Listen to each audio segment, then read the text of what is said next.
नमस्कार प्रिय दर्शक बंधुगण समरभूमिर आज अध्याय को आपण अनेक अनेक स्वागत। गतकाली जे कि राज्यर राजस्व मंत्री श्रीयुक्त सुरेश पूजारी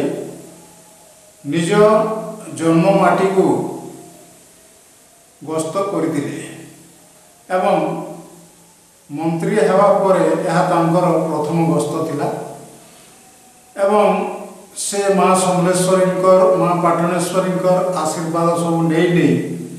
एक रोड शो रे पहुँचले आमर वीर सुरेंद्र साय छक तापर एक संवर्धना उत्सव अनुष्ठित है एवं सही सभारे आज पर्यंत जो नेता माने केबे कही नथिले सेही कथाटी कहीदेले। कौन कहले से कहले पश्चिम ओडिशार लोक आउ अवहेलित होकर रहिबे नाही, सेमानंकर उचित न्याय मिलिबो, सेमानंकर हक दाबी गुड़िक सब मिलिबो एवं एथिपाई मु माने सुरेश पूजारी अग्रणी भूमिका ग्रहण करिबी केते बड़ कथाटे कहीदेले। आज पर्यंत तो कहीं ये कथाटी कही नथिले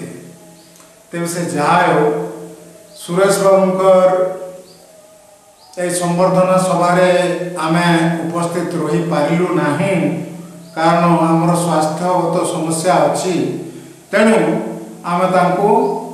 अनेक अनेक अभिनंदन एवं नमस्कार जनाउछु। सुरेश बाबू को यही अवसर में कारण से राजस्व मंत्री होती विभिन्न अनुष्ठान समर्थित कले संबलपुर विभिन्न संगठन एवं केतेक स्वेच्छासेवी संगठन दाबी पत्र मध्य प्रदान करिसंती जे पश्चिम ओडिशा विकास परिषदर मुख्यालय को पश्चिम ओडिशा को अणा जाओ एटा गोटे भल दाबी करछंती। तेबे यार प्रति श्रीयुक्त पूजारी कौन व्यवस्था करेंगे ता तो पर कथा किंतु सहृदयता सहित से यहाँ ग्रहण करेंगे बोलिक आमर आशा एवं वर्तमान जो सब राजस्व मामला गुड़िक वर्ष वर्ष धरी पड़ी रोचे एवं विभिन्न स्थान रे कार्य हो पारुना सुचारू रूपे से प्रति दृष्टि देवे बोलिक आमर आशा एवं विपर्यय समस्या राजस्व एवं विपर्यय मंत्री ना विपर्यय परिचालना मंत्री श्री पूजारी तेणु पश्चिम ओडिशा रे वर्तमान जो आमर कृषिजात द्रव्य एवं अनेक गरीब गुरुबांकर घर बाड़ी संपूर्ण भाव में नष्ट हो जाए बाकी अन्य सरकार थिला बेले एहाको आड़ आखिरे मध्य देखु नथिले केतेके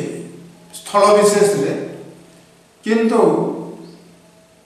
सुरेश बाबू ठारू लोकंकर बहुत आशा रही तार क्षय क्षतिर आकलन आगे ठीक भाव कर विभागीय अधिकारी माने